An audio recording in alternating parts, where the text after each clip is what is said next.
Hey, what's up? I'm LP. In this video, I want to go through the steps of how to properly reload your camera. You know, you might be thinking, oh, reloading the camera, that's super easy. You just take out the card and then put a new one in, format it, and then start shooting again. Not quite that easy. There's some steps you need to take to make sure that you don't have any risk of mixing up the two cards of the fresh card and the one you've just shot and accidentally put the same card you just pulled out back into the camera and then format it. So you really have to be careful about how to reload your camera. And so I want to go through some steps that we use on set to help, keep the media safe. That has not happened to me personally. I have not taken a shot card that hadn't been downloaded and formatted it, but I have heard horror stories from friends that I know where they have been on sets and someone somehow got a card mixed up and it never went to the DIT or the data manager and it never got downloaded and made its way back into the camera and was formatted so that they could start shooting again, and they lost all of that footage. So it can happen, and you have to be really careful to make sure that doesn't happen. So one of the first and most important steps is to always have mag tags.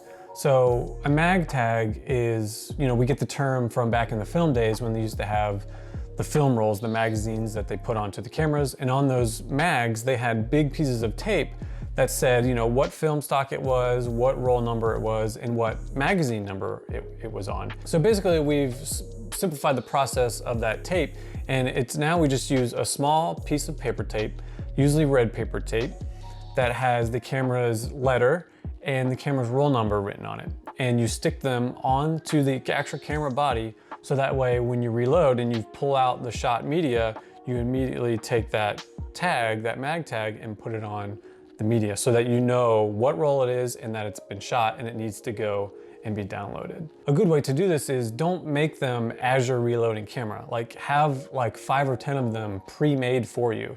And I like to do 5 to 10, and you stack them on top of each other, and then you just take the stack and you stick it right on the camera body.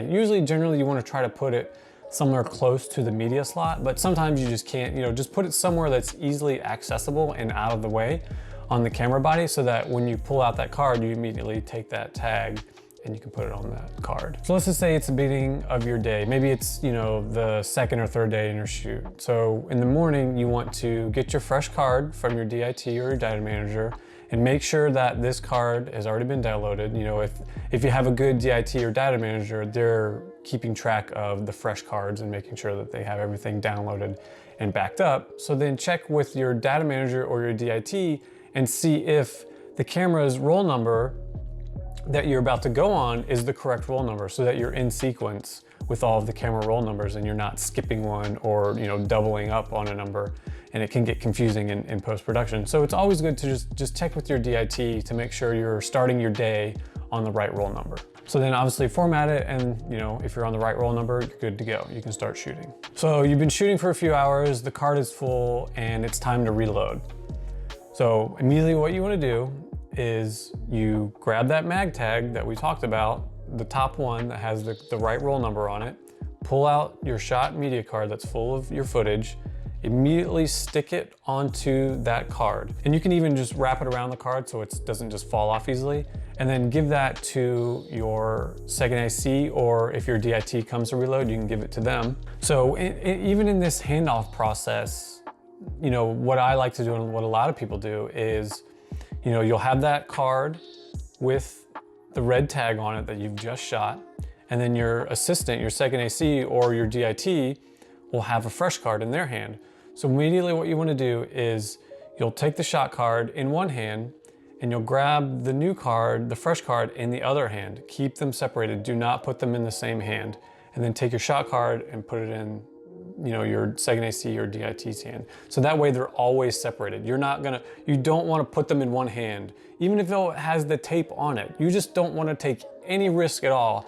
Why would you risk it at all? So just keep them in separate hands when you do the handoff. Take the fresh card, and a side note to having the fresh cards, it's always good to have your DIT or data manager, if they have a fresh card that's, they've downloaded it and they've double checked it and everything's good to go, A lot of times they'll put just a little piece of green tape on a fresh card saying that like this card is ready to be used and ready to be formatted. It's just a good way to double down on that safety that this card is good to go. So take that fresh card, you know, if it still has the green tape on it, take the green tape off, put it in your camera, and it's always good. It's a little paranoid, but you know, just double check, say, hey, is this card good to format? And they'll be like, yeah, you can format that card. Put it in, format it, and just what I like to do is on the camera is I like to, you know, keep note of the last roll we just did, and then putting in the new one, if your DIT or data manager doesn't automatically format the card so that when you put it in, it prompts you to format, you know, I like that the best. But if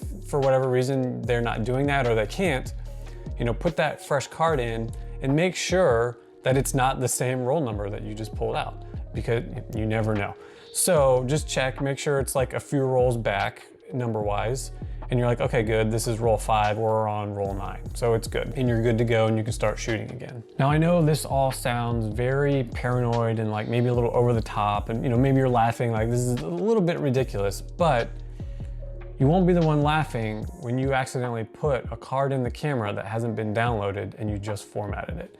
And then you've cost production hundreds of thousands, maybe even millions of dollars by losing hours of footage. You know, maybe it was a one-time stunt that they could only do once and you just deleted it.